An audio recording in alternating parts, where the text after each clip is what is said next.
they were giving them a higher status as just indigenous people. They will call them mestizos, and still in the Maya, in the peninsula of Yucatan, the Mayas are called mestizos, but that comes from that war.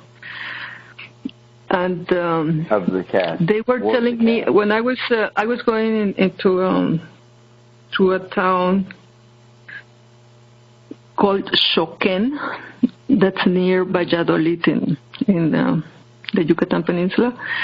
They have a cross, and they dress this cross, and they say the cross talks to them, and the cross will go inside the earth and travel to other communities and give the people some type of advice or commands. And they were talking about this being the time of revolting and so when that happened, I was like, well, it's something that they always said. Yeah, they say they never surrendered, and right. They're still, in a way, trying to survive the conquest. They are trying to preserve their culture.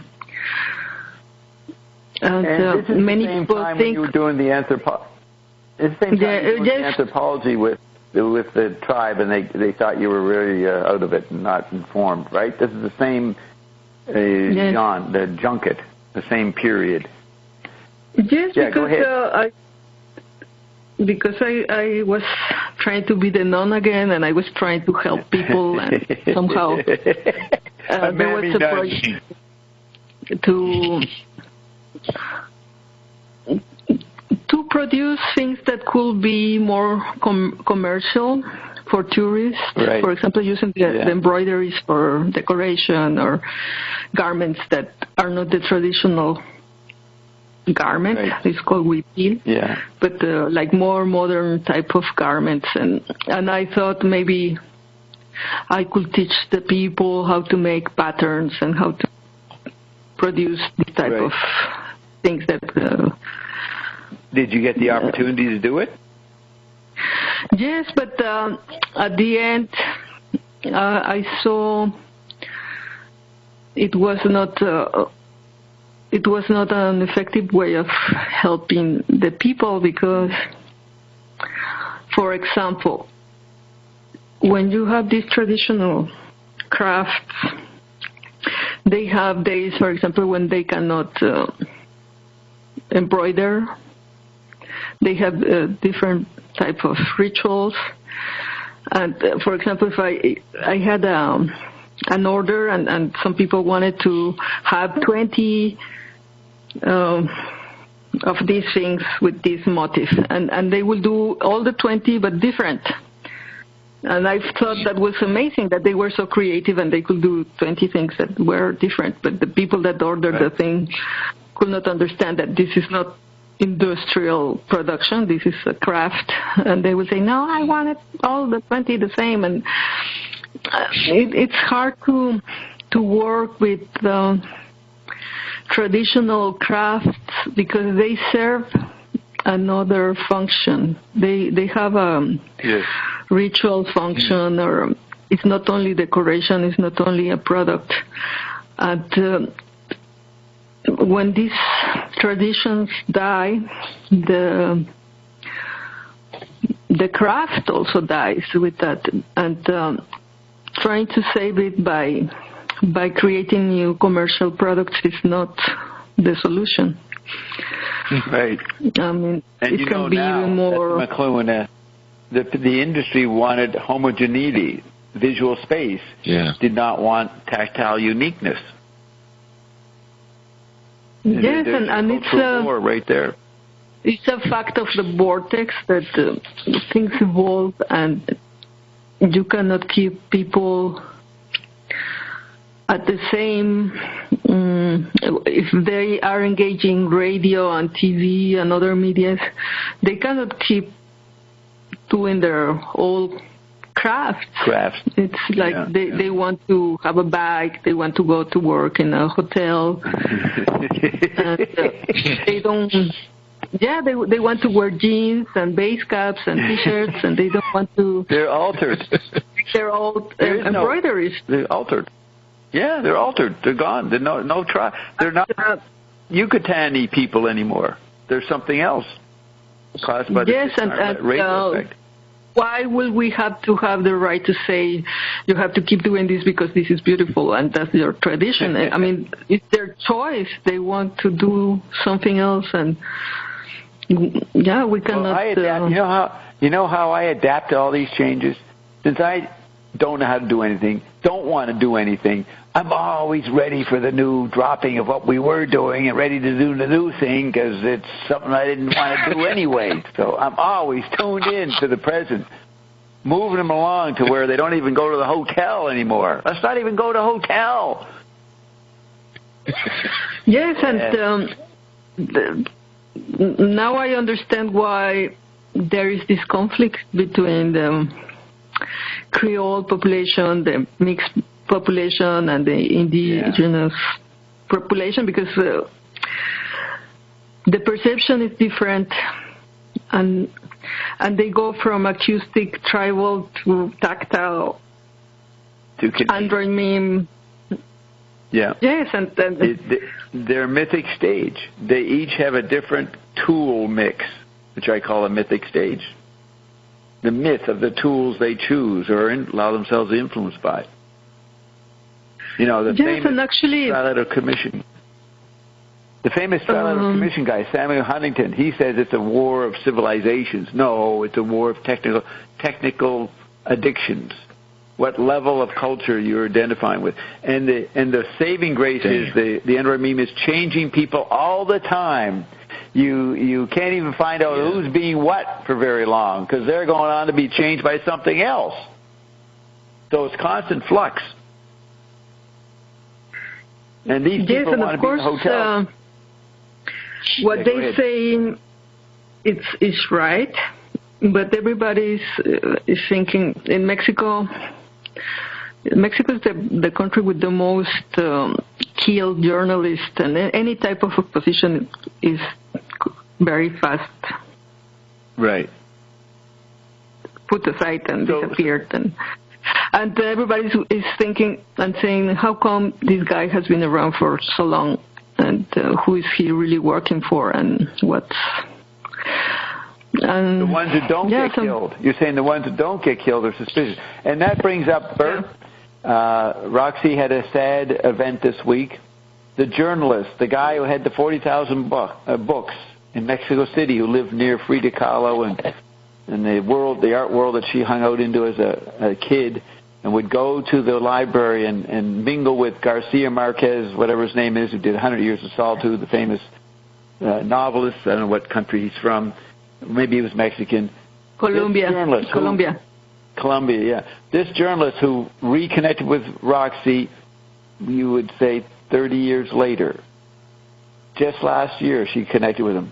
He passed away this week. He couldn't make the transition. He couldn't get the drops. He couldn't get in, and he dropped off. So her journalistic friend, her mentor, went this week. And then another friend of hers, who was only in his 40s, dropped dead. Really? Yes, both decided to go. But there is no Dobbs there. I remember you speaking about the guy with the large library. I remember that earlier. Wow. He was a famous guy. He's very important. But in a way,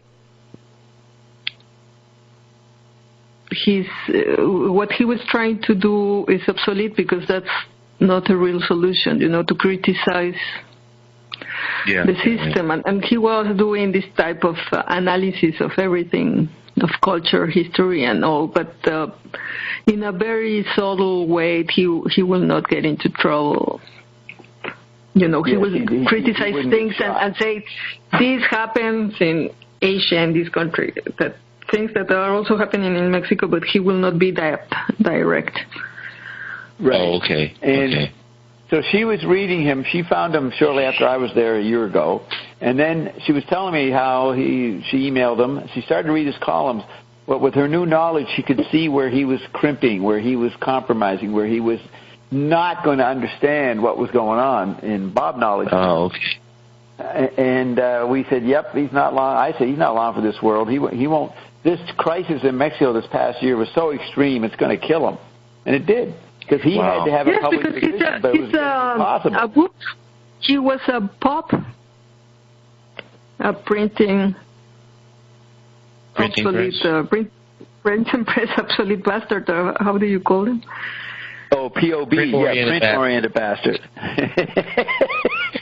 My mentor was you write an opera Broadway play. My mentor was a POB, a print-oriented bastard. Roxana, did you ever get to talk to him after meeting Bob? Did you ever get to talk to him? Yes, we had some email exchanges, but he was also sick, and because of the situation in Mexico, he was also very busy. And, he was like the most responsible journalist. Actually, what? I have no idea. But you just realized it's confidential? And then I got an answer from somebody else like, if you want to come to the funeral, it's going to take place in the French cemetery in Legaria. It's a place in Mexico City. And I said, no, I can't go. But I was like, surprised. Oh, that's how you found out? Yes, and then it's been also everywhere now. Right. Now, I'm trying to think, Bert, who's a responsible journalist? It's sort of like Mike Wallace or some guy in Washington. I don't know if there's any. George Wills. It's sort of like a guy like that. He's an eminence grise. He's got a huge respect. And he has to come up with opinions. He has to keep the language game going. He has to look balanced and having cool and poise. But he couldn't do it in this. Wow. I predicted he couldn't do it. It was just getting too bad. It was killing students and everybody else and people being banned from having mass protests. It would leave this guy quite conflicted. So he had to... Did you make that prediction? Did you make that prediction in September when you met Roxana when you met Berlin? After I learned a bit about him, I don't know if I said to Roxy, but I was thinking it. I said, this guy... I remember explaining some of this to Roxy, saying, look, this guy, he can't write himself out of this. He's fucked. Do you remember me saying that, Roxy? Yes, that he was not really saying anything new or really giving any solutions, of course, because the only solution to the vortex... I mean, he was trying to explain the vortex to young people, students, and to the society, but his view was book biased and old school. He could not really offer any solution. He was finally done in by his library. His 40,000 books turned out to be a big problem. His wealth turned to poison. His treasures turned to trash. Yes, because that's the thing. You can engage the vortex of 40,000 books, a lot of patterns. He talked a lot about the great antiquity, the philosophers, but that is not going to be the solution to get out of the vortex. Yeah, not when heaven has even given up. Heaven gave up. Heaven can't solve this problem. We retire. We're going with our boss wherever they go. We didn't know we'd end up in Maui. It's not bad, but we have to go where Ion takes us, says heaven. So let me finish Sue's point. Sue says she's still here. Well, that's half an hour ago or something, 20 minutes ago. And she says, Prado is the Pope's hood. Buongiorno. Then she says, got the slack, Bob. And then I looked up Prado, and it is in Tuscany, which is where Licio Gelli holds forth. Prato, if it's the same Prato, it's a city in Tuscany. Is that where you are, Sue? And Licio Gelli, who you know about, he runs that part of the world of Italy. He's the guy who killed the second Pope. No, what do you call him? The 30-day Pope. 30-day Pope, yeah. He's the guy, if you read my diaries, he sent me in 1966 to investigate LaRouche, to find LaRouche. Yes. Back then he was called Lynn Marcus. You'll see that in the diaries. I worked for the devil. I was thinking, people like Juan Ponte, this journalist, they just see in the figure ground, and they think they understand the environment, and they're getting a lot of patterns, but they're not they're very partial patterns that are not going to help you understand really what's going on. And you said something very important, that, for example, now the conflict is not really between the West and Islam, or it's really about this battle between the ear and the eye. And it's already obsolete because we're in the tactile, so they're fighting an old battle. Right, and it's basically the technologies are fighting, not the people. The old environmental legacies, the memes, are doing a robotic battle. The memes of the ear and the after-image meme of the eye, that's what's engaged. That's the publishers in New York. Nobody buys the books, but they just keep publishing stuff. Oh, I got it corrected. Sue says Prati, so we have to look up Prati. Is that a street? What is Prati? Well, it's like a neighborhood in Rome. It's a neighborhood in Rome, right around the Vatican. Yes, there it is. Via Cola di Rienzo. So I stayed very close to that when I raided the Sistine Chapel to see Carolyn's picture. I went to the Sistine Chapel to check out Connie on the ceiling, which picture Sue brought us from Gutenberg land in Munich or someplace. No, Mainz, Mainz. Yes, and I don't say you're the honk. I am the atom. Yes, I am the guy who started this fucking hologram. Let's remember that. Let's remember our roots. I am your roots. Every now and then there should be a tip of the hat. Well, Bob, we're in your show. Prati is a historic neighborhood of Rome in the center of the city, bordering with the north of the Vatican State. Its logo is the shape of Hadrian's mausoleum in a blue color on a silver background. Although it technically belongs to the Rione Borgo, the Hadrian's mausoleum is one of Prati's landmarks. In administrative terms, Prati since 1913 belongs to the city historic center, while before that year, together with the Rione of Borgo and the blah, blah, blah, was part of the 17th municipio,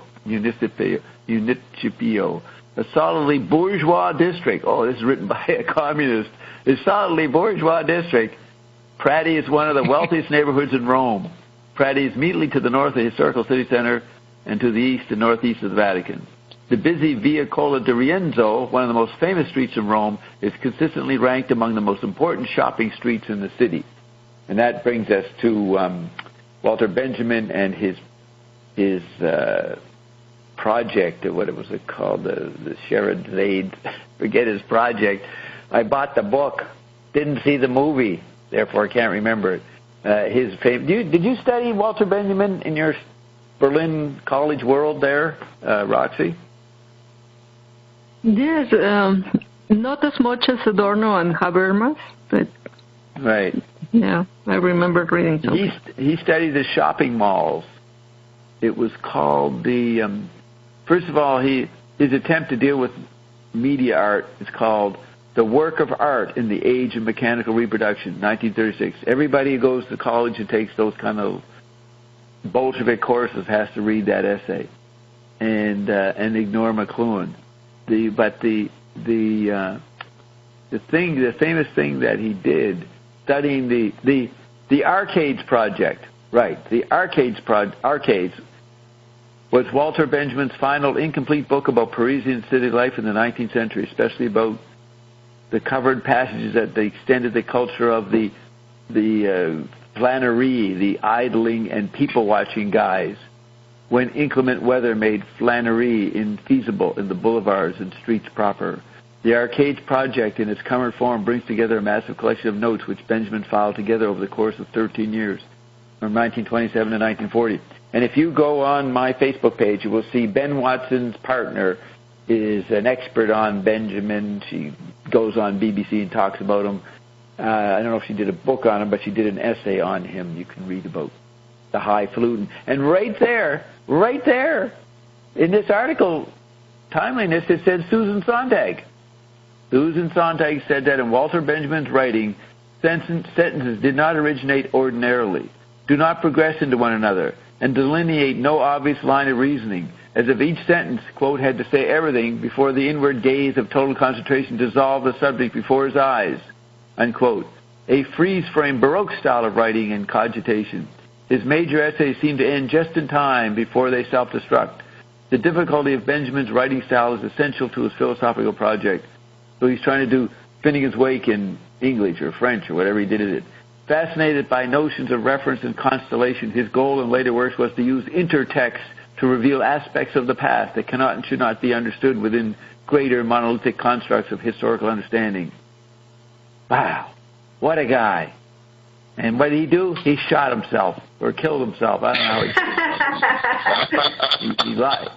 He goes to Spain, and the fucking visa people reject his visa. He didn't have the proper visa, so he goes back to the little town and kills himself.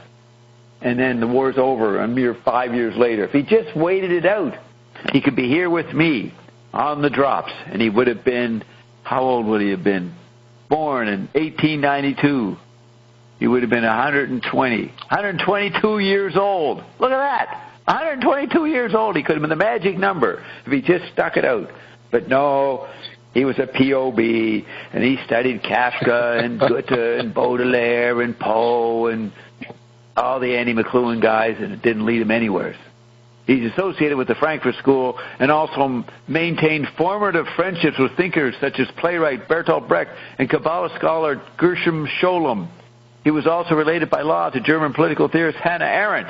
Now, Hannah Arendt makes him famous. That's very interesting. I didn't know that she was related to him through her first marriage to his cousin Gunther Anders. If you in 1968 were looking for McLuhan books, and like Through the Vanishing Point, you'd go to a bookstore, and there'd be no Through the Vanishing Point, but there would be a book called Illuminations. And you'd look at it and say, Walter Benjamin, who's he? And it was edited by Hannah Arendt. I find out 50 years later that Hannah was promoting her fucking cousin. And so all the lefties read that book in 1968 instead of reading McLuhan, and they got sidetracked, and the best they came up with was Croker, and that led nowhere. And now I monopolize the microphone. I'm the only voice still energized enough with a sense of the fucking facts and who's what and where we were and where we're going. With my backup team, Bert and Roxy. For when I get tired of talking, I just let them take over. They talk.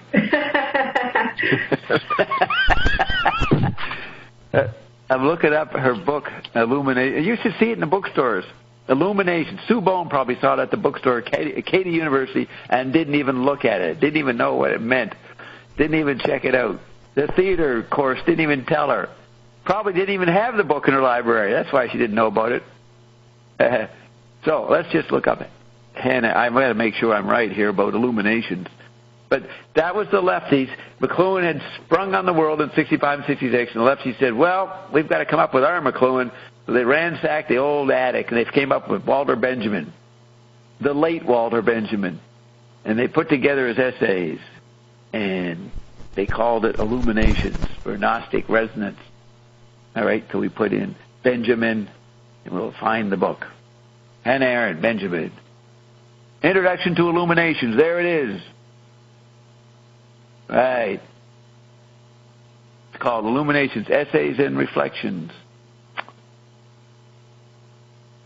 The work of art in the age of the technological reproducibility. Wow. You can read about Benjamin by the McLuhanite Don Thiel in his books. He knows enough about them guys to get through Okay, are you ready now? Oh, look. Sue writes, neighborhood in Rome, right. Okay, are you ready for the list? Are we going to go through the list? 179 names. What do you think? Yes, that's the vortex with no boundary between high culture and low culture that Zappa engaged on his first record. So this book is written by Scott Parker, a Zappa scholar who puts out all these detailed lists of Zappa's doings, like every day of his life. So this section says the list. Perhaps the one aspect of the liner notes for the Freak Out album that has attracted more attention and scrutiny than any other is the list of 179 names displayed on the top right of the inner gatefold sleeve. It is a list of people that influenced Frank Zappa and the Mothers in some capacity prior to and during the creation of the album. The list essentially functioned as an acknowledgement of the contributions of those lucky enough to be acknowledged. Thorough backgrounds of most of the included names can be found on the Internet, and there's even a gray market DVD documentary devoted to the Freakout list. I have seen that, but it seems appropriate to provide at least a few details behind the names. Number 1 is Susie Cream Cheese, otherwise known as Pamela Zarubica, Frank's first friend, never lovers, but when he lived in that little house after getting out of jail in March, April 65, he gives up Cucamonga, goes to L.A., and he teams up with Pamela Zarubica, and she's like his house cleaner and confidant. So she's with Frank at the beginning. So she's number 1. She's now a medium in London and will have nothing to do with Frank. And she wrote a book on Frank, but it never got published. But Michael Gray did a book on Zappa in 1985, and he was given a chunk of her manuscript. So you can read a bit of what she wrote about Frank. In Michael Gray's book on Frank, Michael Gray went on to become a Dylan expert. He didn't really understand Frank, not in the way we're talking about Frank. We went back to Dylan. But after that came out, Zappa put out a booklet about the early days, and there was a picture of Pamela Zarubica and a big X drawn through her. It looked like she'd been given the Zappa curse for betraying whatever she betrayed in that manuscript. She did talk about one night after he had done well in London and all this media coverage, including with the actress Claudia Cardinale, and the guy we talked about last week who made the little film about Gail, Carl Franzoni, was there in the commercials and PR of London for the Zappa's for Mother's concert. She said that one night he started kind of having a breakdown, and he cuddled up there in bed, and he was shivering and shaking, and she kind of said he realized what power he had. He was going to actually become the Antichrist, and he was intimidated by it, and he cowardly or shook and trembled, and I'd have to go get the book and actually read what she said, but she kind of thought that he'd given up. She had to tell him, get your shit together, tighten up, stand up, we're going out there to fight the good fight. And apparently Frank started to weaken, according to her. So I guess she was cursed by Frank. Now, that's Pamela Zarubica. It says, friend and early supporter of Zappa and the Mothers. She would later adopt the mantle of Susie Cream Cheese for the Mothers' first tour of Europe. That's the one we're talking about in September 67. She left Zappa's orbit in 1969 and later settled in London. And you can go on somewheres and see her do her little psychic mediumship stuff. Number 2, Art Laboe, legendary producer of doo-wop hits for his original sound label. He recorded Zappa's Memories of El Monte with the Penguins in 1963. They had a bit of a hit there, and provided Frank with a decent studio at which he could record his soundtrack for Run Home Slow in 1964. That's the movie made by his high school teacher that he did the soundtrack for. Number 3, Hal Zeiger, one of the first major rock and roll live concert promoters of the 1950s, later became a good friend of Zappa, quoted in Frank Zappa's 1968 Life magazine article titled The Oracle Has It All Psyched Out, unquote. That's the one where he ends with the guy, the dithyrambic spectator, being interrupted by Zappa and asking if he'd stop dancing for the question, can a force like this be trusted to be used by a guy that needs all the friends he can get? Jim Guercio, number 4, one-time Mother invention, whose tenure with the group was very brief.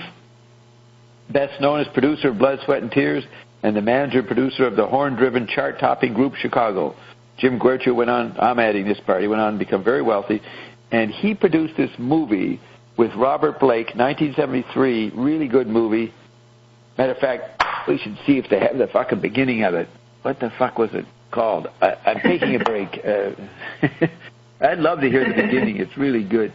And Jim Guercio made this movie, 1973, and he'd been part of the band for a little bit, but he did well in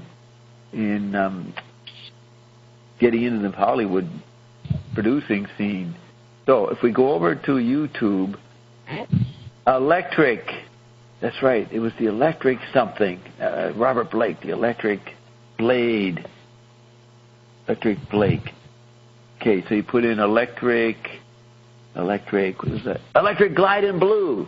Awesome movie. Now, we click on it, and will they show the beginning scene? Yes, this is it.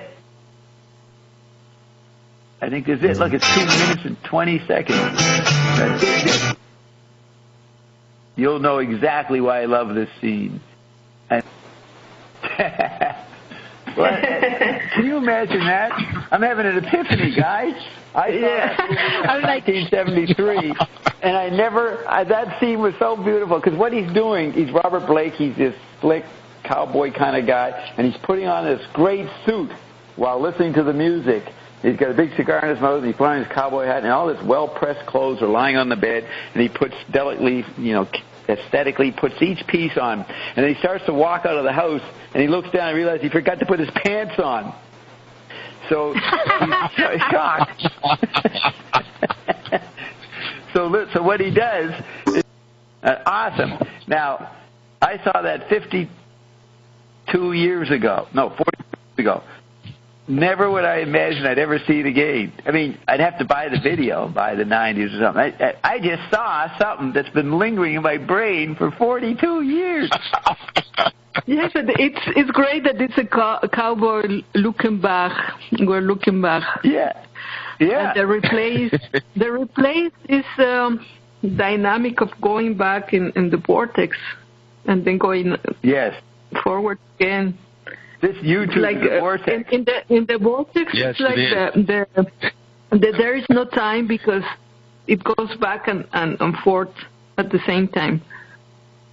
You have to understand, in 1973, pop radio was so bad. James Taylor, I don't know who was around 1973, but it wasn't exciting. And I, of course, was still aware and remembering the great music of the 50s. And I go to this movie, and little did I suspect that they were going to play a great song right in front of me, right in the movie. I mean, I went nuts. I must have ejaculated right in the fucking theater all over whatever groupie was hanging around me at the time. I just couldn't. It was so beautiful, the song. Yes, it was like Robert Blake was some local sheriff, I think he was, and, totally a guy who grew up in the 50s, so he's playing 50s songs when he's really getting his shit together. And this was called Most of All by the Marcells. Have no idea who they are, but what a scene to actually hear. What is this? Is it Christmas? Is this my Christmas party or something? Did it all come? Did Santa Claus bring me this thing? What a discovery. Electric Glide in Blue. And Jim Guercio, who played in The Mothers, produced this thing. Upstart producer, just made this great movie out of the blue. Well, let's get back to Mexican disasters and POBs. That was a nice digression, a Manipian digression. Oh, yes, we're reading the history of Frank, right? And I posted it for anybody who wants to see it on Chatline. You can go go look at the movie thing.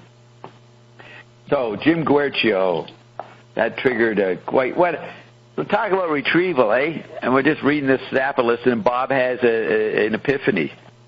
Right here, right in front of everybody. Because I'm sitting here in front of my computer, I got the YouTube. Like, boy, Yeah. And you guys, you never grew up with this stuff. This is all crazy music to you people, like this high-pitched, like Carolyn, we were playing a song many hours ago, and she was laughing because they were going, doo-doo. You know, the chorus, it goes, doo-doo-doo. Like the worst grunting is part of the song. Maybe I can find it. But it's like Zappa said, they were having fun. I wonder if it was, could it be this one? No, what was it? Just to give you a sample of the doo-doo-doo. I remember even Bob Marshall said to me with a genuine puzzled look, Bob, why do you like this kind of music? I think this is it, the Gay Larks. Am I nuts? How come it's like early jukebox music. It's like early jukebox music. Be-doo. Yeah, it is jukebox. That's what you heard. That's what was played on the jukebox record. Yeah. You know, remember Zappa was in high school. He befriended the diner that had the jukebox in the little town, Lancaster. So he'd go there for his noon hour lunch, and they would let him play what he wanted to play. So he'd play his Johnny Guitar Watson on the little diner's jukebox. And he had an in. And all the other kids probably didn't like it. They wanted white music. They wanted Pat Boone. But I tell Bob Marshall, why do I like it? Because when I arrived in the shores of New York City in 1953 and started to live in North America, I started to hear this fucking music. And I had never heard anything like it. And when I talked to Don at Don's Disc back about 1982, he ran the store that sold all the stuff. And he said to me, you know, Bob, the reason I find that people like this stuff, they're emotional people. They're emotional. They like this stuff. They're emotional. So I always remember, I'm an emotional guy. Okay, I learned from my mentor, Don, at Don's Disc, that I was emotional. That's why I like this stuff. But the thing is, I heard it. It was the first pop music I ever heard in North America. You know what I mean? We got Edith Piaf in France. We didn't even, I don't know what we had in France. It was nothing like this. So my frequency responded, and probably because it was electrified, that was probably a factor. It's on the radio. Awesome. I never got over it. Every generation is programmed by the music that they get when they're 13, 14, 15. So I'm just like Frank. He got programmed by this. He says, tell me what I have to do to get out of the vortex. I'm so into the emotion of it, I don't even hear the lyrics. I didn't hear nothing. I'm just into the woo, wow. I'm into the octaves, the Gurdjieffian octaves, the guttural frequencies they're moaning. That's what I like. Tell Me Darling, it's called. So it was about him asking Darling what to do? It's like, tell me, Darling McLuhan, what to do to get out of the vortex. Well, okay.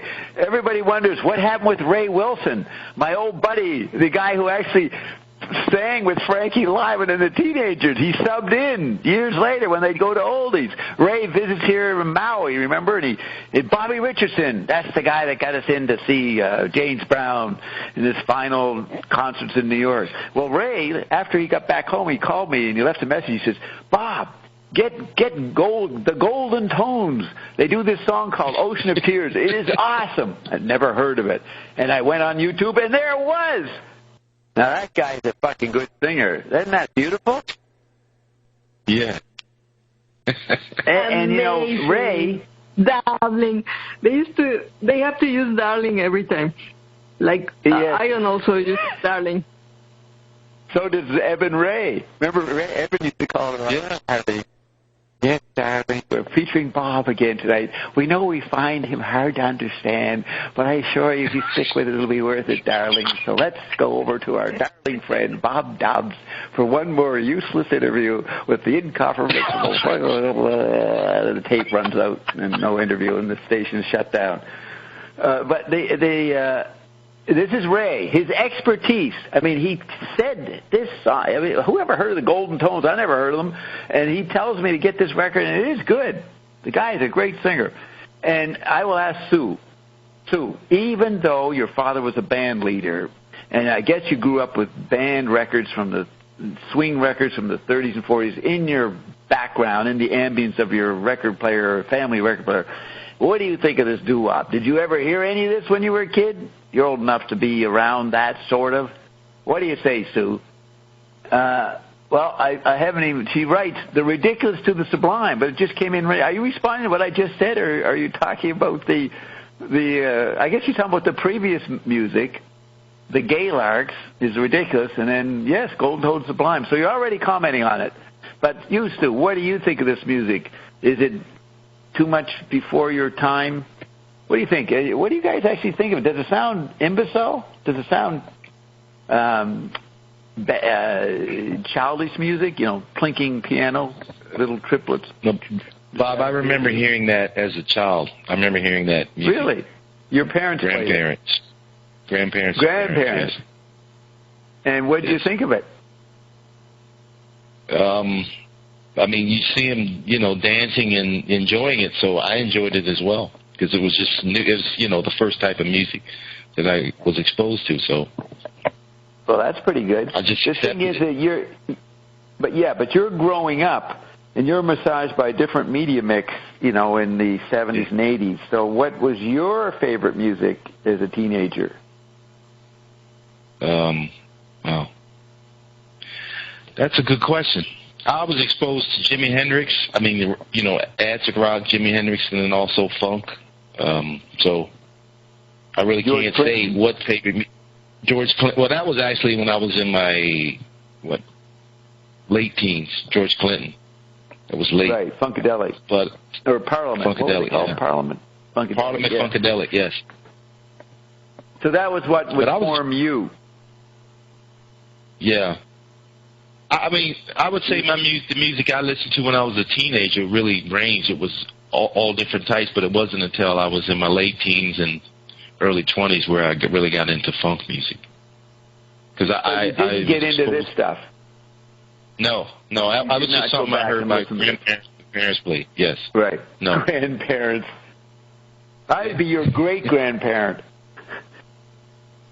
No, you would be like my grandparent age. I mean... Well, they were born in the 20s? Yes. Okay. Actually, earlier, actually, my mother's mother would be your age right now. She's living. Did you say if she was living? Yes, she's passed away. All my grandparents have passed away, but my she would have been 93 now. Yes. Right. And that would be in Philadelphia or Baltimore? Where were you? Right outside of Baltimore. Right. Where Zappa grew up. Triangle Point between D.C. and Baltimore is where I grew up. Were you near the Edgewood or whatever it was, military center? What was that called? Edgewood? That's where I know where Edgewood is. Barracks. Yeah, I grew up in the town where Fort Detrick was, actually. Oh, okay. All right, that's what I'm talking about. So what, is it Edgewood? I don't know if it's Edgewood. How do I find that? Edgewood. I've heard of Edgewood. That's like another military complex in Maryland, not far from Fort Detrick. I don't know if it's Edgewood. Yeah, there it is. Edgewood Chemical Biological Center. Yep, that's it. That's where Zappa grew up on the grounds of that operation. His father was working for them. That's near Fort Detrick. It's probably aligned with the same system. It's probably part of the network that made the AIDS virus. Yes, it is. They probably made the AIDS virus there. They have a large infectious disease hospital at Fort Detrick. Right. Okay, so Sue says, close dance music. Saw some of this on Ed Sullivan, the great TV vaudeville MC. So, yes, it's close. So you might have heard some of it at a party, a house party. It's close dance music. Yes.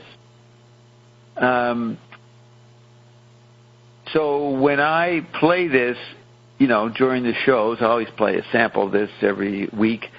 Is that just you guys? Oh, there's Bob in his own little fantasy world, or do you guys like it for the moment? I like it. I like it.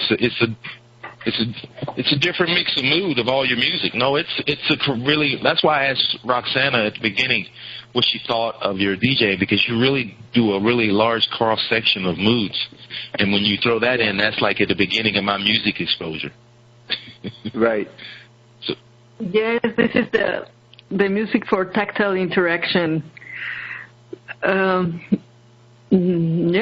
is many essays about how before people could not engage sexually as easily, and dancing was a way of relaxing tension.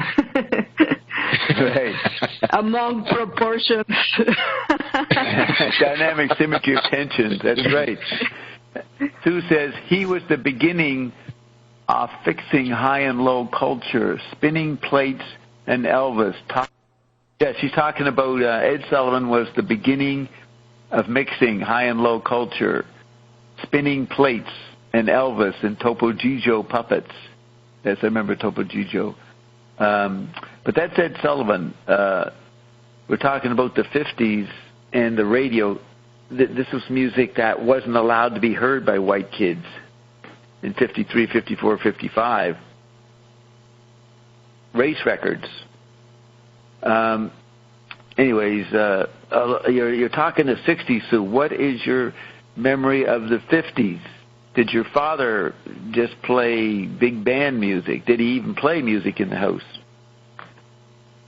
Okay, so back to, that was Jim Guercio. Now, number 5, Henry Vestine, former Mother Invention, who left the group around the time of their signing to MGM Verve, that would be late 65, early 66, went on to be a driving force with Boogie Meister's Canned Heat.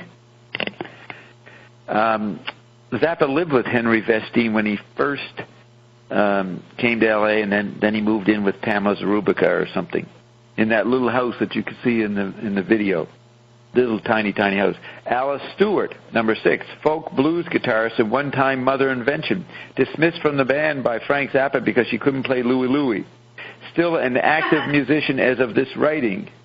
Yeah, her name is misspelled as Stewart on the cover, but she's still active today. This book was put together 2014. Number 7, Lillian Rudolph, one of several yet-to-be-identified names on the list, probably a friend of Frank Zappa and or the Mothers. So we don't know number 7, Lillian Rudolph. Mark Cheka, number 8, first manager of the Mothers, well, just called the Mothers at that point. They haven't got a record contract. The record guys told them to add Of Invention to their band name. First manager of the Mothers, who got the band properly on his feet before handing them off to the man who would chaperone them on their quest for success. And that's number 9, Herbie Cohen, manager of the Mothers from 1965 until 1976, when Frank discovered that he was embezzling millions of dollars from Frank, and Frank fired him, and I don't know if he sued him or what happened there. Then number 10, Tom Wilson. He's the guy that Frank wanted to run for president in 68. He signed the Mothers to MGM Verve and was the producer of their first 2 albums, though he did get executive producer credit for their third as well. So, what do I do? I know I can keep going on and on and on. What do we do? Just do a few and then do something else? Well, I find it very interesting because it's... Are you looking at the list? Are you looking at the list yourself with me? No. I found somewhere where one can see the list. I think what's this about? And they tell you who any... Did they tell you who they are? No, they just have the list, but they don't tell you anything about them. But maybe we could also ask Ian about the obscure names. Right. Yeah, that's a good point. Number 11. What was the influence? Who was this person? Right. Number 11, Phyllis, real name Phyllis Altenhouse, assistant to Tom Wilson. She would go on to become a film editor and was talked by Frank Zappa into starring in the Mother's first movie, Uncle Meat, in 1970. She's the one in the shower rubbing hamburger over herself. Lucille, another unknown personage, possibly a member of Tom Wilson's staff. Frank Zappa would go on to make use of this name later in his career, notably as the heartbreaker in the song Lucille Has Messed My Mind Up, done by Jeff Simmons. 13, Jack Tiller, composer, and music editor for a great many films.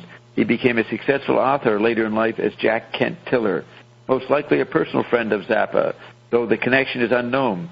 Tiller may have done some uncredited work with Frank Zappa's music for the film Run Home Slow, as the name appears on the list directly above that of the writer. Don Severus, Frank Zappa's high school English teacher, hired Zappa to compose the soundtrack for his film Run Home Slow, that Jack Tiller was part of.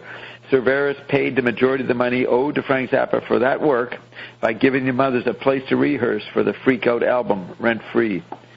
So that's he couldn't give Frank any money, but at the right time, a couple of years later, he gave him a place to rehearse for the Freak Out album.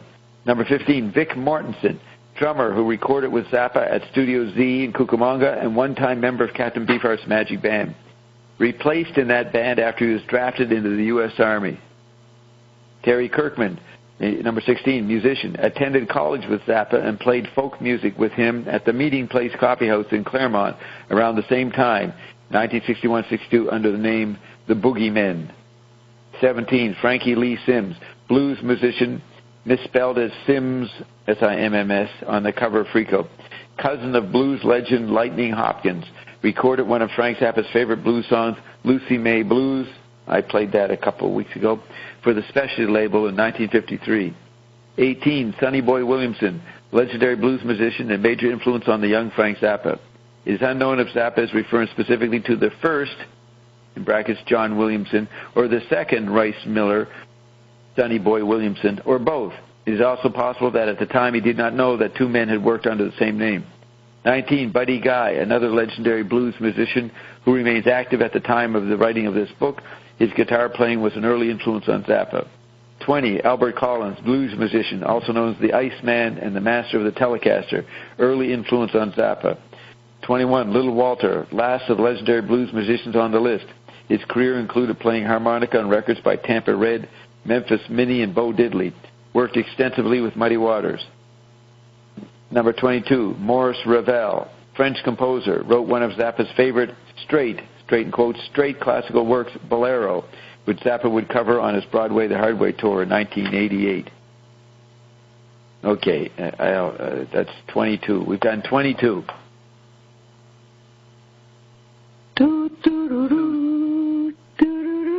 Want more? You want more? That's the bolero. Okay. So you can remember these things. This guy got his first radical. Look at this. Yeah. Sue says her first radical parental record, My Friend's Dad, was Buddy Holly. So I guess that's what she first heard, Buddy Holly, through her friend's dad. First radical, the parent played it for her, I guess. But what do we do next? What were we doing besides this? Oh, we got to do Them or Us, right? We have to go to the fucking script. All our discoveries. Yes. Are you guys ready for that? Yes. We are. Do you guys remember where we stopped? I think what we're going to have to do, I'm going to go over to Ed's and find it and play the last minute of the last thing we did. But I think we start with the original Captain Beefheart.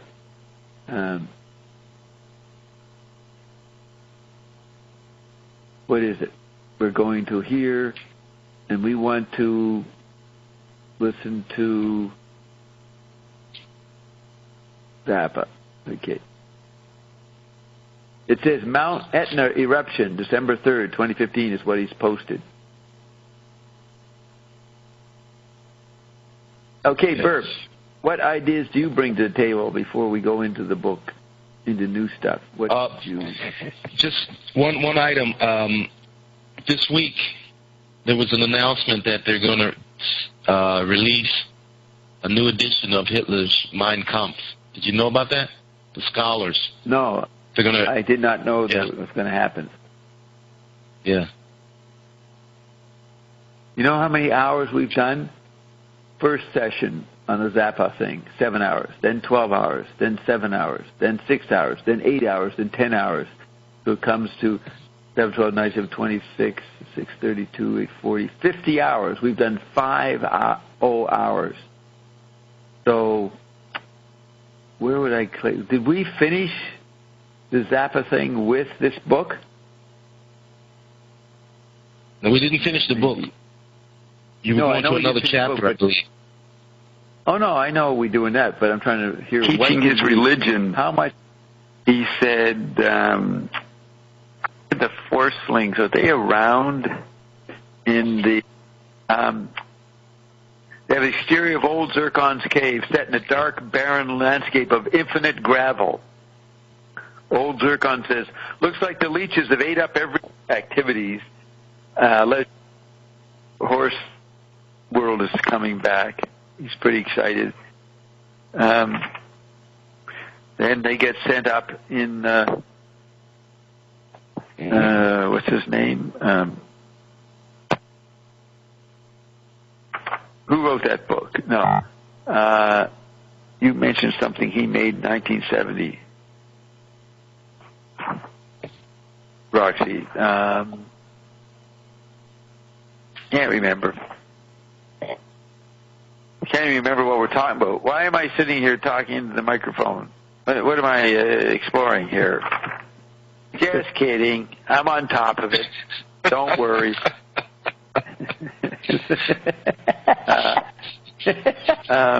Here we are in the ninth hour. Back to the Oval Office. Waiting. The president, as he might have looked in 1955, comes out of the puffed and flabulent Mexican rubber goods mask. Next time they show the movie The Bernuca. So he's buying CDs and videos. Okay, we'll go to the next hour. The second last part, part 9.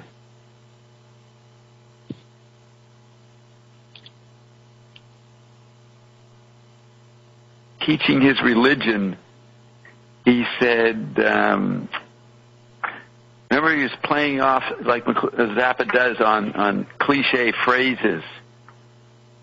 We're going to know where it's at because we know which way it went. Remember that conversation? Those lyrics. Yeah. Where was that?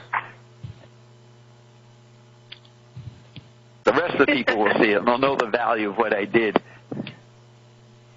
Because you're so heavy, Edlin boy.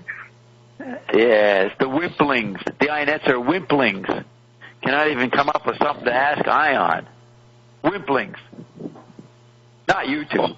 The rest of them. They don't even show up anymore because Ion ain't here. We are people still listening on the computer, but the turnout here when Ion's not around really shows you what this is all about. It ain't about Carol and Bob's charisma. It's about Ion. It's the only thing worth showing up for. They put up with it. They put up with this. Looking at Sarah, she asked, I wonder if the dissonant ambient funk was recorded separately from the dialogue. That probably. She goes, ooh, John Cage and Norman McLaren. Norman McLaren was an animator for the National Film Board. Then she goes, Perez. Then she goes, Roxy Harmonium.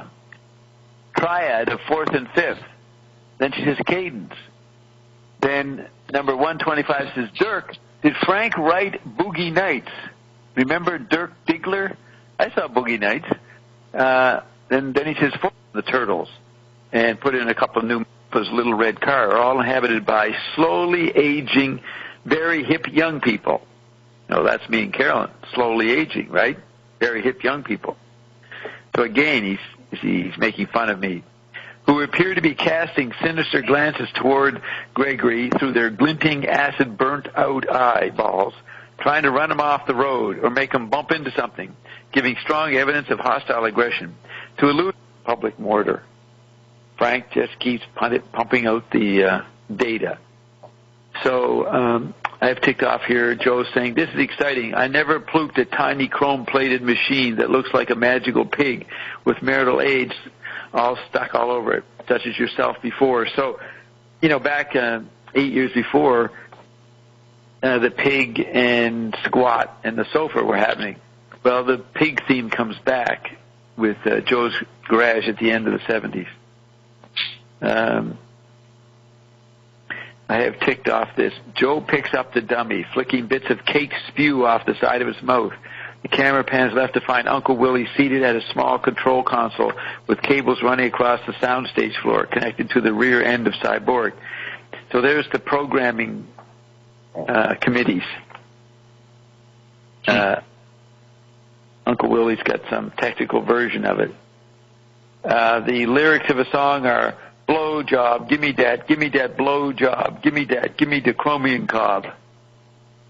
Would you write that stuff, Bert? No. Are we looking at a deranged mind here, fetishizing body processes, damaged by the Pope?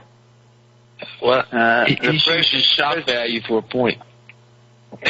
Yeah, and the president is Interior Oval Office, the president, with his handkerchief wadded up over the receiver.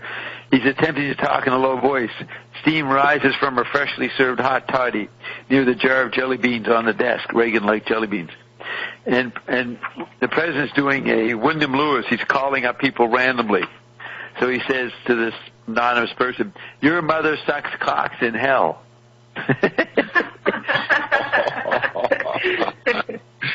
Would this have been allowed to happen? Would the people who arrested Lenny Bruce, would they end up redoing it with Frank? Having the president saying your mother sucks cocks in hell?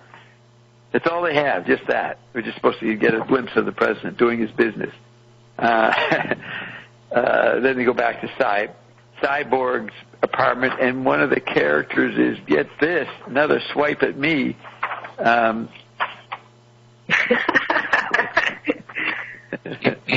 Another mocking of me. The character is, where'd it go? Oh yeah, in L.A. earlier, in the early 70s scripts, L. Ron Hoover, the leader of the Church of Appliantology. Just a second, I'll look for this disgusting theme.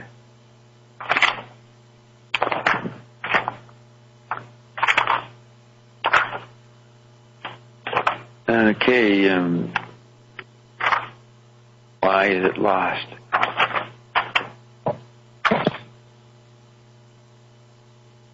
Here it is.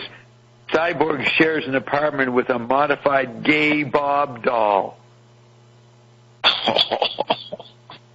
Gay Bob doll. Why? Why, Frank? Why did I hurt your feelings? Why have me in and out of the fucking movie scripts? Bob guy, gay Bob doll. What's that? What's that about, Frank? So we go now to Chapter 4. There's 11 chapters. And this is the central scrutinizer. Now, Father Riley B. Now Joe is in jail. And Father Riley B. Jones. Is that the same? What was the father called before? Matter and tearing human tissue mingled with agonized groans, vaguely reminiscent of the transformation sequences in the movie American Werewolf in London. Are you guys still with us? Yes. Yeah, you didn't get knocked out, did you, Eliza? One of these Dr. Evil's concoctions. His son is saying, what did you do, Dad? Barney says, believe it or not, I worked the smoke machine on the last Big Kiss tour. How's that for a resume? I worked the smoke machine on the last Big Kiss tour. Okay, we're going to the last part, part 10.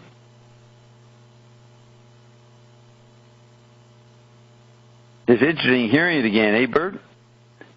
Yes. To run the Tea Party, apparently, was nothing outside of the mainstream. It just wasn't said on debate stages. It's just that Trump is rude. Yes, that's what you do in Web 2.0. You wear a minute pin. and you're a broadcaster. So Trump is the most blatantly quadrophenic, tending towards the pentadic. I mean, he is basically the android meme. Then Whitney Reader says, 125, that's the number for the reader, for the poster. Whitney Reader from Minnesota. I used to look at that magazine when I would go to Baldwin Health Foods in the 80s. When I lived in Toronto, they had a rack of alternative papers, so I would look at the Whitney Reader. And they were like an early version of wimped-out ad busters. The magazine was founded in 1984 by Eric Whitney, is here. That's why she's rather cynical about anything she hears or does or sees. She knows that all her fellow humans are faking it, being human. Right, Madeline? Yeah, iguanas and animals. That's the thing, though. You don't... Yeah, in a way, it's a history of the creation. So that sounds like Roxy has left. So we got to go back. I'm still doing a bit of Zappa. You guys don't remember around the last bit, do you? Takes his mother to the moon. The rest of the world don't know which guy is Beefheart Cecil. It looked like Beefheart, so Don played that part, but then in the end it's now Jeffrey Cotton. All right. And Bob Guy got killed. That's not good. Okay, so now here's Beefheart and Larry ravaging the flock of lovelies with depraved teenage abandon. Beefheart Cecil applies most of his energy to Celestia. They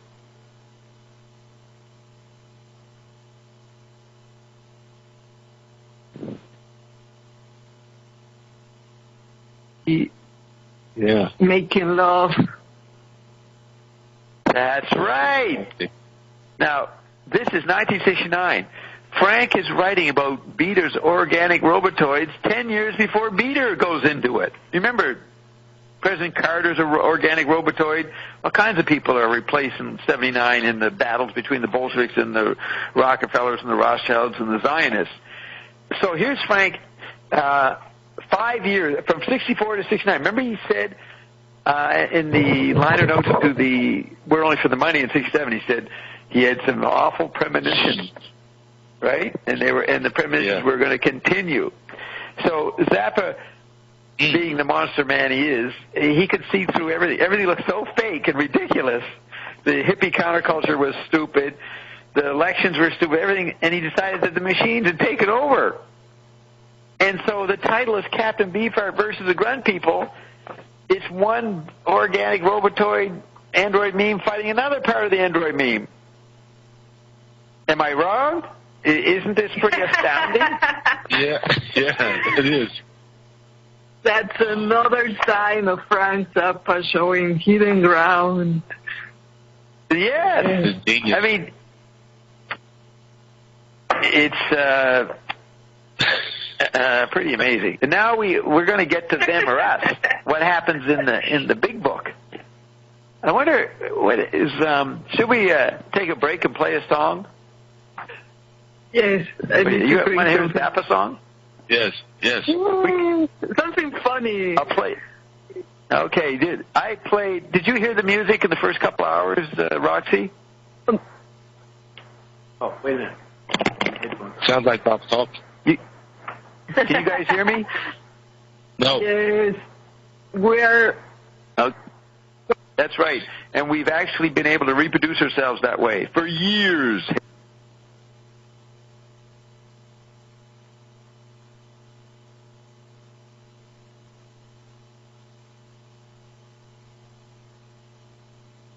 Hello.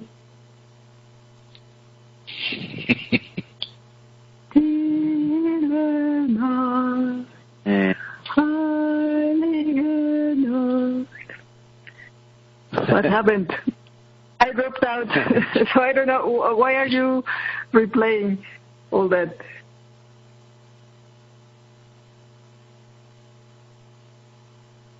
As a group. Thinking we left off. Oh, sorry. I thought that was Roxy on the recording. That's live. I did notice. I'm getting all mixed up. Yes, we're trying to find where we left off. Oh.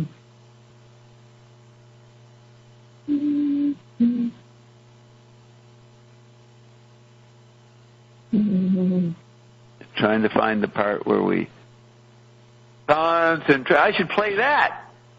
Let's play Concentration Moon. In the moon. Yeah. We were stop masturbating. You're on duty. I'm using on Harry's chest. Okay, so let's resume. Okay. I'm going to mute you guys. This is the sound of the moon ballet. Electronic moon ballet from Mumbai, India. Adorned with the laughing of Bert. Oh, yeah. Oh, Bob, we don't hear all your words. We can't hear all your words. Stop Okay. the love feast. Come back. I figured out what's going on here. Okay, mute that. Bring up that. Put that down there. Okay. And then turn me off. Can you hear me? Yes. Yes. That All right. Electronic. You know what rock and roll. happened? You know what happened? This is in the book, and I'm reading the lyrics in the book. It fucking ended because the song ended. I thought we were going to hear the whole rest of the play. I forgot we were just hearing the song. You know what I mean? The reason it stopped is the song stops, and then so I've got to read you the script. Well, we'll do that when we get there. We got to go back to the beginning, but I was expecting the whole book would be musicalized, but no, we just heard the song, and then it stopped, and then there's a script here, but that's not audible, right? No, it's not audible. Okay, so was that funny enough? You wanted a funny song? Was that good enough for you? Did you hear that whole women's lib scenario? The women's conspiracy? While you became lawyers and accountants and read Playboy and bought a pipe, there's a direct attack on me, bought a subgenius pipe. We planned and dreamed and fucked our briefcases while you weren't looking. Yes, Harry, that's right. And we've actually been able to reproduce ourselves that way for years, Harry. But you never knew, did you, you worm? This would be that thing, somebody's list, Emily's list. You know what that is, Bert? Emily's list? That was in the news a couple months ago. Yeah, all the boomer women who got into politics and got some executive positions, they all formed a tribe and started electing politicians, female politicians. So it's the tribe of women, Emily's List. They're very influential, so supposedly now. You know what I mean? They have some kind of power in the obsolete institutions while the CIA continues its surveillance. And so this is describing that. And Frank is predicting this. I don't think when did Emily's List form? Let's just check that for a minute. What year did Emily's List? Emily's List. 85. Our history. And I think this is it.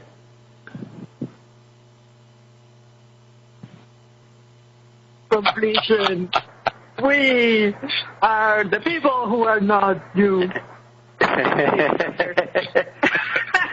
So, what can we, she says, you are the all-American cocksucker, jizzing, Harry went homo, gay or something, or I think he fell in love with one of the Mammy Nun dolls, jizzing all over your leather cocksucker costume after beating the snot out of yourself with a rubber mammy.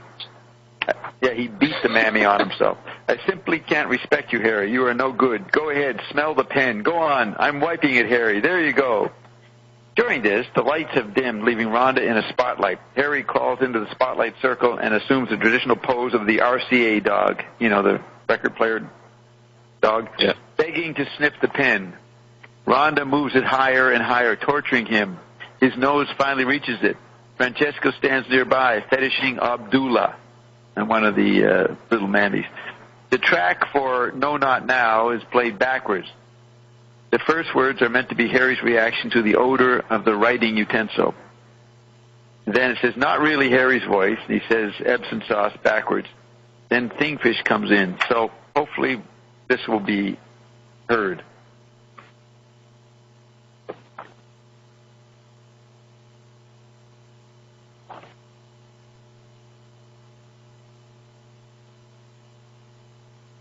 Hey, Bert, this is live, Bob. We did Moon Zappa, right? Remember that? We went into Moon's dad. Yes, we did the satellites, yeah. Yes. Yes. So I'm trying to see where we left off. I can't find it. It looks like I'm playing music here, and then it's at the end. I mean, Roxy's still there. Let's see. That was Dead Air or something there. Of the Dynamo Hum. Yes. Here's this is how a Dynamo Bob, your Hum. voice is still in the background. You don't hear everything. What? We hear your voice, but it's like you're in the background. It's not like you're online. Oh, yeah, because I'm using the other mic. Yeah, don't worry about it. He's fucking some green girl in the moon. Yeah. Stop masturbating. You're on duty. I'm using on Harry. I'm on duty. Okay, so let's resume. Okay. I'm going to mute you guys. This is the sound of the moon ballet. Electronic moon ballet from Mumbai, India. Adorned with the laughing of birds. Oh, yeah. Oh, Bob, we don't hear all your words. We can't hear all your words. Stop Okay. the love fish. Come back.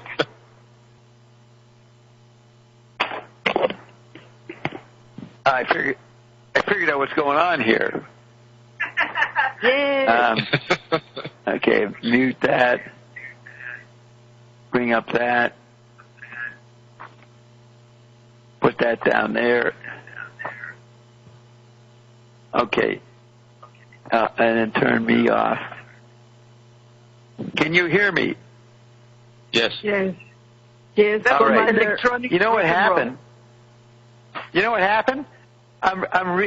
is in the book, and I'm reading the lyrics in. Oh, we did that.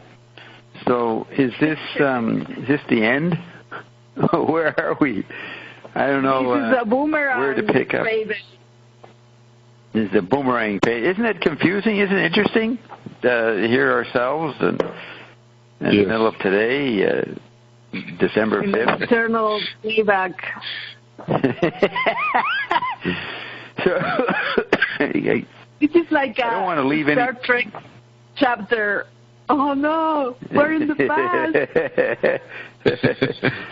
Okay, I'm just going to get past this part and see where do we say, as you're leaving, Roxy, do we say where we're at? That's what I'm looking for.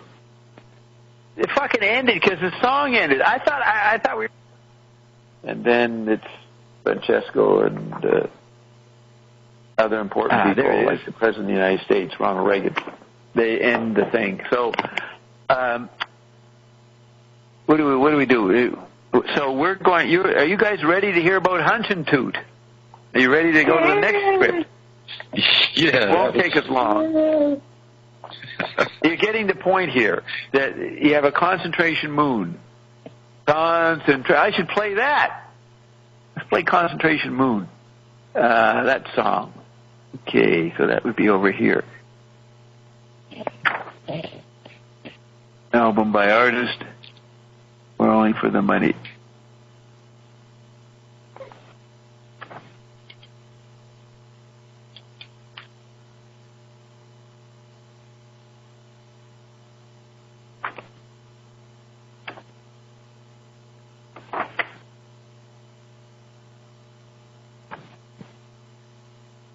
Well, I'm looking through my stuff here. Hunch and Toot. Scrolling down. But I was thinking all these hybrids of robotic.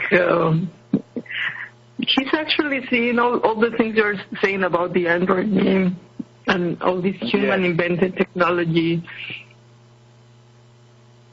Exactly. That's what I'm impressed with. Is we're going to see that in the next, after Hutchinson in the book. It's pretty amazing what he lays out. We're going to and it's funny because this living technology behave as bad as humans. They do all this. Yeah. You could think. Okay, so I'm going to play Concentration Moon. Make sure everything's... this is from We're Only for the Money, so this was written in 67, or recorded in 67, released in 68. That goes there. And I think this is it. Gotta go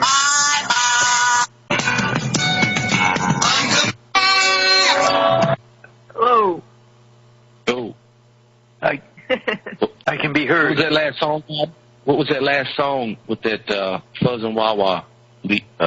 That's called Deathless Horsey. A horse that doesn't die. Deathless Horsey. That was the pony sent to the space that was dying. Yeah, that's right. When he did the theater piece in Garrick Theater in the spring and summer of 67, it was called Absolutely Free, Pigs and Repugnant. So the pigs are, you'll see, an important thingamajig. And then he has a lot about ponies in the content of Lumpy Gravy. So pigs and repugnant, or pigs and ponies, that's the dialectic. And ponies goes way back to Cecil running the ponies ride in 64 in Cat Beef Rivers. Hey, you guys, remember when Alan, the movie producer, they go to the beach and then the killer collie destroys the teenagers? Do you remember me doing that? I remember that. Yes. Yeah, we know we did that. I think it's finished with the gangbang of Celesta. Like they got in line and they gangbanged her or something like that. Oh, yeah, No. Fuck Greed. Yeah, Fuck Greed. That's right. Yeah, it's called Fuck Greed. She's Queen of Greed. I was looking at that. Yeah, Fuck Greed. That's probably where we got to. Now, where is that?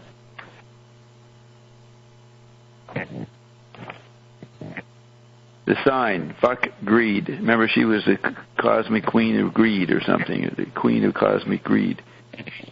Yeah. There it is, way back, way down there. So we're chapter 9. Okay, let's just see if there's an indication of that at the end of this part. The great people. So this punny pig dialectic. L Truth says, 224 starts flirting with the foster. See, I'm reading the commentary. Do you remember staying around for that, Roxy? Reading the chat line? You probably didn't stay around for that. You do remember this? Yes, I was there. Okay. Yes. Yes. Daughter, Empress, I got a brand new clothesline. L Truth says blank. Sarah says, let's play word association.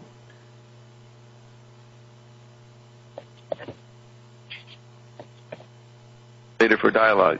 The bounce modulator, or Moog frequency shifter, has a stereo output which will enable Drachman's voice to ascend in pitch on the right side of the theater. Oh, that's when I'm reading the complicated instructions for Hunch and Toot, right? 1972. Right. Mm-hmm. Reading the layout of that. The technical requirement. And that is not in Them or Us. Pretty sure that's in I think since they have Hunch and Toot here, and we had gone through it, didn't want to do it again, but I did want to read the technical stuff, and that might have been the last we did. Send and pitch, descend and pitch on the left side simultaneously, providing a suitably 4. See if this is 4. No, that's 5.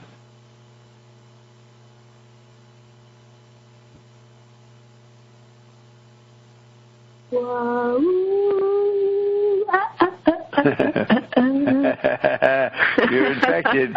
You have the virus. Right? Okay.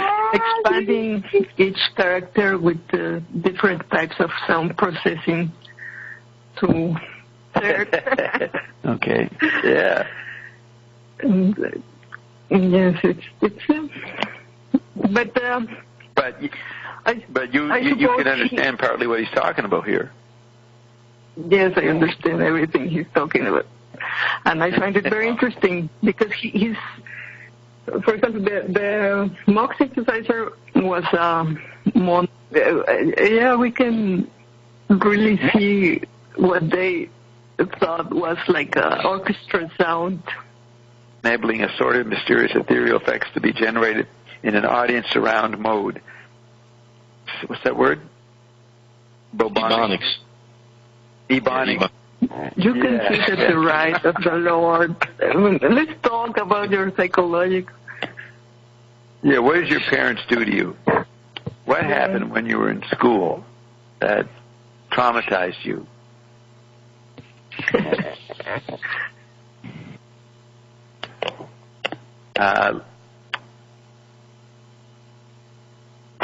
Still looking for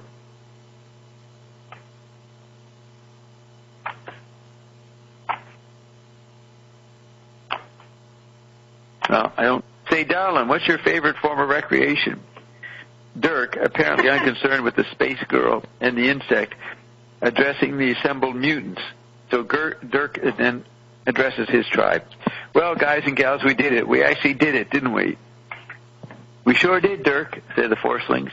Hunch and Toot is shouting, hey, Earth Dude, when are y'all going home? Dirk, looking around for a watch. I'll tell you in a minute. Must have dropped my watch during the big ceremony. Then Hunch and Toot craftily, no shit, maybe I can help you all out. Don't you move a pound, long lady. I'm going to be right back. Look here, brother. Look here. Motherfucking price tag's still on them. And they all running, so he went off to complain about something to one of the staff. And they all running like a champ. 21 jewels keep in perfect time. How much bread they giving you for this? For this? And Dirk says, say, what's this? What's this? A Harnelton? Precision jeweled movement? No, precision jeweled movement. Hunch and Toot very convincingly. And that motherfucker can be yours, to have and to hold, for a measly old $200 bill. You getting least that much from around here. This a union house, ain't it? You getting at least that much around here. This a union house, ain't it? Dirk, glazed. I've never seen a Harnelton such as this. Forcing number 1, seriously. Come on, Dirk. Forcing number 2, seriously also. Yeah, we got to get back to the Earth. The Harnelton, says Dirk. I must have the Harnelton. So what happens is Hunch and Toot proceeds to hypnotize Dirk. He says his forcelings are trying to wake Dirk up. It's not working. And Hunch and Toot says, why don't you all just get the fuck out of my way? Before you lose some equilibrium, boy, this here the world of high finance. So it says Hunch and Toot still dangling. Okay, I found it. Okay, so yes, the hour of painful replay. Out of the warp. We get lost in that techno bubby hole. Chapter 8, but I'm just going to move along slightly to see if we say something. The watch with one hand reaches over with his other and pokes forceling number 2. A piece of your mind. It's not the money value, but the... It's a price to pay. But it's not your mind. It's a piece of... Your lucidity. What? What did you say? Your recollected RTP. lucidity. Yes. Because we don't have when a you mind. know, when you have the words. So then go bye, and never see them again. So, Roxy mistook my tourist cliche behavior as a wonderful saintly being. Roxana, were they open to talk to Bob, or they just looked at him? No, he somehow made them talk about everything, about his life, about the favorite music, radio station, and yes. And how they heard of McLuhan. Yes, I've heard of McLuhan. They all heard of McLuhan. But I didn't always bring up McLuhan. I would bring up Zappa or LaRouche or one of the other holy offices. I'm always staying within the on-duty, propagating my teleplay, my screenplay. Like Frank, he keeps writing the same fucking musical. So this is when women's libs coming in. A feminist would say, this Frank hated feminism. And he's got the evil woman taking over the planet. That's his perception of feminism. This is when it's happening, 68, 69, 70, 71, 72. So maybe Frank is satirizing being a misogynist, pretending he's one. Or he's mad at them like McLuhan. They're missing the hidden ground. They're too busy trying to liberate their tribe and missing what's coming to them in the android meme condition. Yeah, go ahead. Yes, I was thinking about that because in Mexico City we have such masses of people that we are used to this serial type of engagement with the mass because this makes things like more efficient or the only way things can function. You don't engage the collective. Okay, we're going to go to the last part. Is this the last part?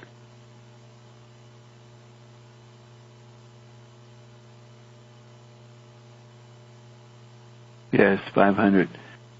So teaching his religion. Because, right. He would make fun of directional. Like we're going. They were going sideways. And he's always playing with the arness and the isness and the what don't have anything to do with each other fit together, forming a larger absurdity. Well, I think my pattern of the concentration camp is what we're going to see here. Your enjoyment, no, not exactly that. It's going to be updated.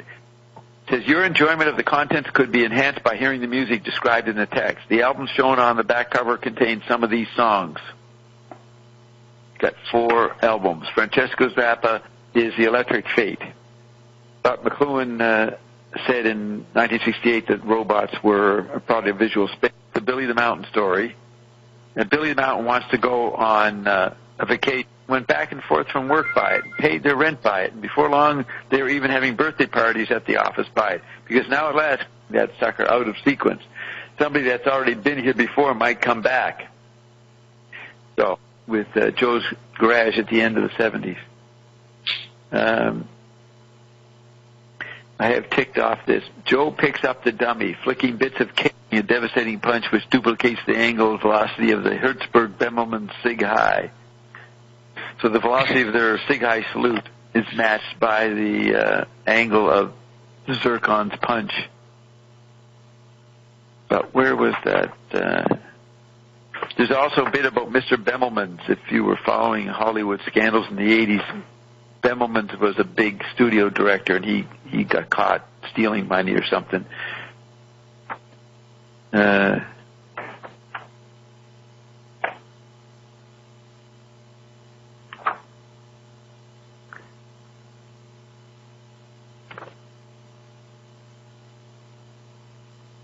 Matter and tearing human tissue mingled with agonized groans vaguely reminiscent of the transformation. Sorry, We did that, right? So, where are we at? I don't know what I'm reading. I'm going back and reviewing stuff, I guess. But it looks like we got as far as fuck read. Whatever. Just go on. This is too painful. Isn't it interesting to hear It's interesting to hear yourself, though, isn't it? We're not going to listen to 10 hours of Frank Zappa again. What we did last week. Yeah, but like, what do you make of hearing yourself? What you're saying? Well, it's fun. I remember. You remember doing that? I forgot to say this and that because I take notes. Like I write sentences like I say. The Vortex is a Zappa concert. And then I read the notes and I'm like, what? What was that about? Well, Sky God Sue says her dad played Muddy Waters. That's pretty good. You know, baby boomer having a dad playing Muddy Waters in Nova Scotia. That's pretty risque for the world there. So somehow we got to figure out how to get into this new part.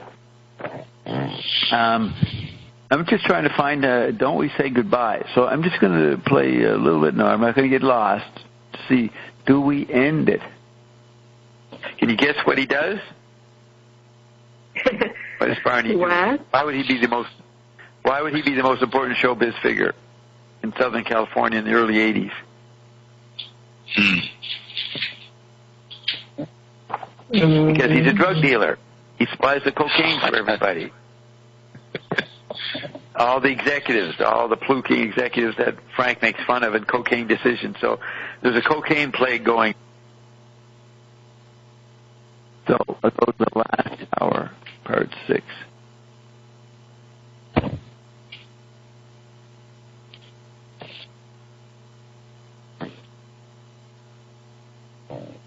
Well, I can say maybe in the meantime. Teaching his religion. He said... No, just a minute. Okay, I stopped it. Go ahead, Roxy. What were you saying? Yeah, many of the things Frank Zappa was doing were retrieved by the postmodern artist. Yes. And everything Zappa did, it's like what they were doing, like the audience participation was very important for them, and the mixture between high and low culture and the ready-made, and they're redoing Zappa. Yeah.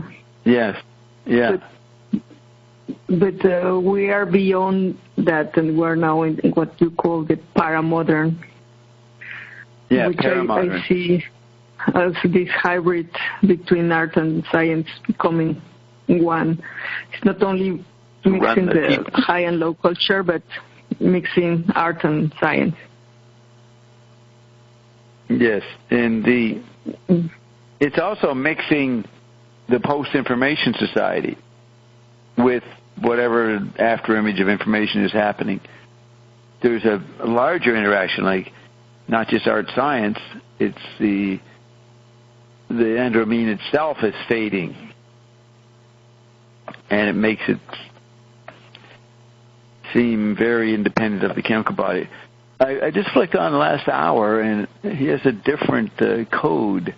Party, apparently. Let's see what this was nothing outside of the mainstream. It just wasn't said on debate stages. It's just that Trump is rude. Yes, that's what you do in Web 2.0. You are an American, and you're a broadcaster. So Trump is the most blatantly quadrophenic, tending towards the pentatic. I mean, he is a base system. So going into the 5th hour is when it happened. All right? For those that want to note the time of that awesome statement. Thanks for pointing that out there, Minimax. I had not realized. I don't even know where they are. Yeah. If you click on... Man. Yeah. That's right. We do know. And we're going to go into that That's part of this book that Frank put out in 1984 called Them or Us. But back to this point, so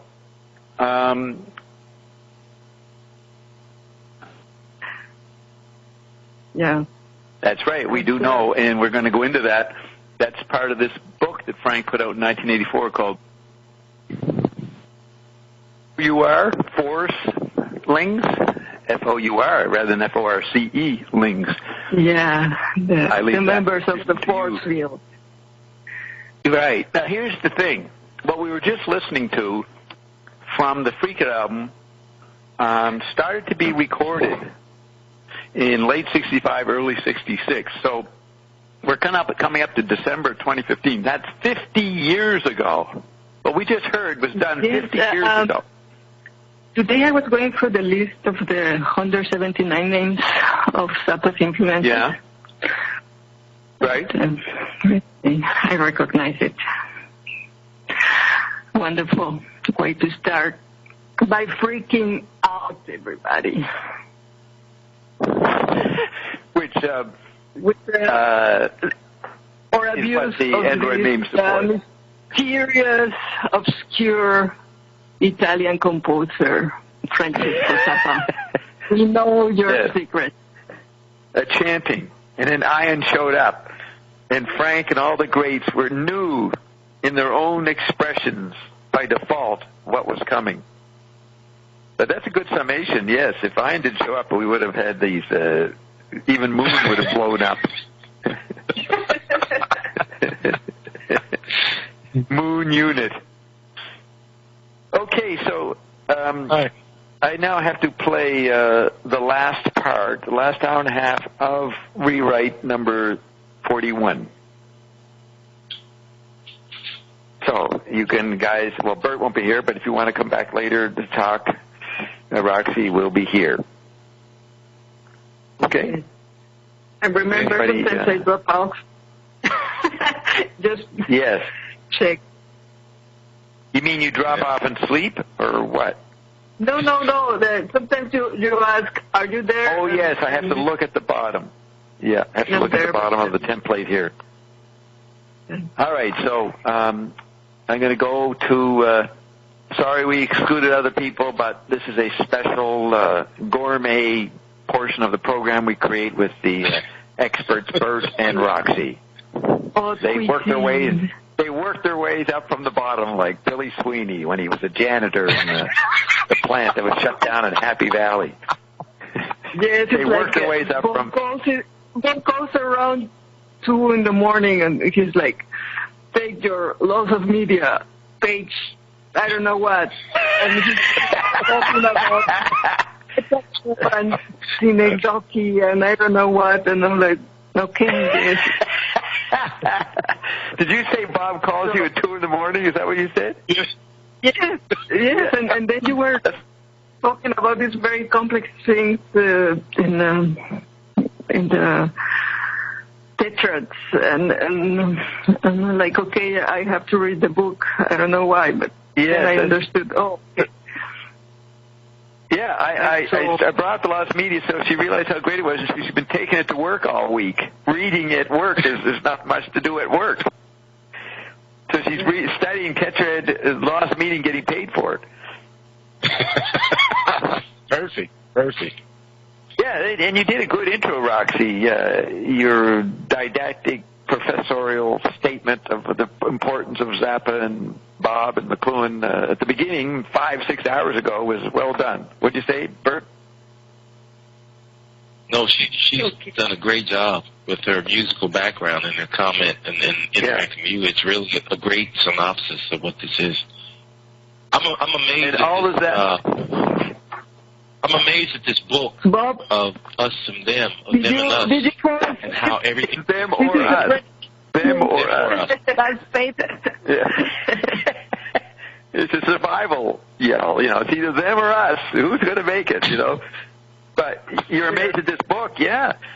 And what was it? I just know that, this is going to be 5 or 6 hours. Will be added to the 40 hours already done. You just know that millions of Zappa fans will start listening, and about the second hour, they'll start to notice there's something fishy going on here. Bob's hijacking Frank, and this is a fraudulent production, probably done by Alan and Harry and Rhonda, and they will not listen to the rest, and they're going to miss all this great stuff that is really great explanation of what Frank does.